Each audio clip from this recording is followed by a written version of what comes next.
ನಮಸ್ತೆ ಆತ್ಮೀಯರೇ, ನಾನು ನಿಮ್ಮ ಸತೀಶ್ HR. ಸ್ನೇಹಿತರೆ, ಅನುಬಂಧ 15 49 MA ನಿಯಮದ ಅಡಿಯಲ್ಲಿನ ಘೋಷಣೆ.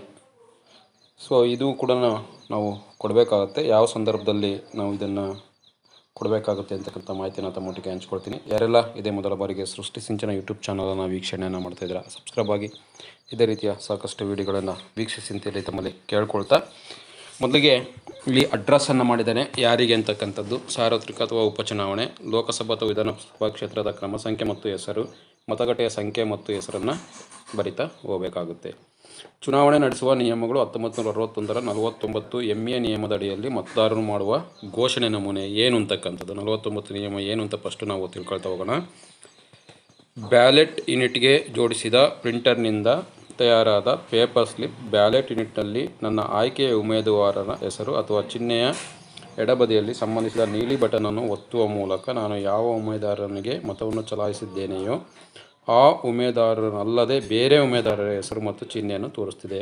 ಮೊದಲನೇದಾಗಿ ತಿಳ್ಕೋಬೇಕು, ಯಾರಿಗೆ ವೋಟನ್ನು ಮಾಡೋದಕ್ಕೆ ಹೋಗ್ತಾ ಇದ್ದಾರೆ ಆ ಮಾಡಿರ್ತಕ್ಕಂಥ ವೋಟು ಅವರಿಗೆ ಬಿದ್ದಿಲ್ಲ ಅಥವಾ ಅವ್ರ ಚಿಹ್ನೆಯನ್ನು VVPATಲ್ಲಿ ತೋರಿಸ್ತಾ ಇಲ್ಲ ಅಂತಕ್ಕಂಥ ಒಂದು ಅಂಶ ಇದು ಮೊದಲನೇದಾಗಿರುತ್ತೆ ಅಂತಕ್ಕಂಥದ್ದು. ಎರಡನೇದು, ಜನತಾ ಪ್ರಾತಿನಿಧ್ಯ ಅಧಿನಿಯಮ 1951ರ 26ನೇ ಪ್ರಕರಣದ ಮೇರೆಗೆ ನೇಮಕಗೊಂಡ ಪ್ರೆಸಿಡಿಂಗ್ ಅಧಿಕಾರಿ ಮೇಲ್ಕಂಡ ಪ್ಯಾರಾ 1 ನಾನು ಕೊಟ್ಟಿರುವ ಘೋಷಣೆಯು ತಪ್ಪೆಂದು ಕಂಡು ಬಂದಲ್ಲಿ 6 ತಿಂಗಳು ವಿಸ್ತರಿಸಬಹುದಾದ ಅವಧಿಗೆ ಕಾರಾಗೃಹವಾಸ ಅಥವಾ 1,000 ರೂಪಾಯಿಗಳು ವಿಸ್ತರಿಸಬಹುದಾದ ಜುಲ್ಮಾನೆ ಅಥವಾ ಇವೆರಡರಲ್ಲಿ ಯಾವುದು ದಂಡವನ್ನು ಕೊಡಬೇಕಾಗುತ್ತೆ ಅಥವಾ ಶಿಕ್ಷೆಯನ್ನು, ಅದಕ್ಕೆ ನಾನು ಬದ್ಧನಾಗಿರ್ತೀನಿ ಅಂತಕ್ಕಂಥ. ಅಂದರೆ ಅವ್ರು ಏನಾದರೂ ಕೂಡ ಅವ್ರು ಹೇಳ್ತಾರೆ, ಈಗ ನಾನು ಹಾಕಿರ್ತಕ್ಕಂಥ ಉಮೇದುವಾರರಿಗೆ ಅದು ಓಟು ಬಿದ್ದಿಲ್ಲ, ಹಾಗಾಗಿ ಇದು ಮತಯಂತ್ರ ಸರಿ ಇಲ್ಲ ಅಂತಕ್ಕಂಥ.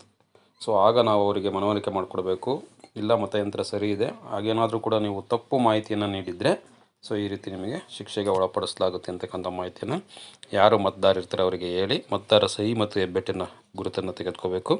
ಮತದಾರ ಹೆಸರನ್ನು ಕೂಡ ಬರಿಬೇಕು. ತಂದೆ ತಾಯಿ ಗಂಡನ ಹೆಸರನ್ನು ನಮೂದು ಮಾಡಿಕೊಂಡು ಮತದಾರ ಪಟ್ಟಿಯ ಭಾಗದ ಸಂಖ್ಯೆಯನ್ನು ಹಾಕ್ಕೋಬೇಕು.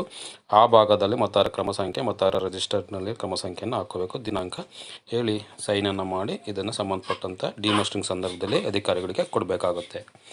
ಯಾವುದು ಕೂಡ ಈ ರೀತಿ ದೂರುಗಳು ಬಂದಿಲ್ಲ, ಈ ರೀತಿ ಪ್ರಕರಣಗಳು ಕಂಡು ಬಂದಿಲ್ಲ ಅಂತೇಳಿದರೆ ಯಾವುದೂ ಇಲ್ಲ ಅಂತಕ್ಕಂಥ ಮಾಹಿತಿಯನ್ನು ತಾವು ಭರ್ತಿಯನ್ನು ಮಾಡಿ ಸೈನ್ ಮಾಡಿ ಕೊಡ್ತಕ್ಕಂಥದ್ದು. ಇದು ಸ್ಯಾಂಪಲ್ ಮಾತ್ರ. ಮಾಹಿತಿಗಾಗಿ ಹಂಚ್ಕೊಂಡಿರ್ತಕ್ಕಂಥ ನಮೂನೆ ಅಂತಕ್ಕಂಥ ಮಾತನ್ನು ತಮ್ಮೊಟ್ಟಿಗೆ ಹಂಚ್ಕೊಳ್ತಾ ವಿಡಿಯೋವನ್ನು ವೀಕ್ಷಣೆಯನ್ನು ಮಾಡಿದ್ದಕ್ಕಾಗಿ ಧನ್ಯವಾದಗಳನ್ನು ತಿಳಿಸ್ತೀನಿ. ನಮಸ್ತೆ.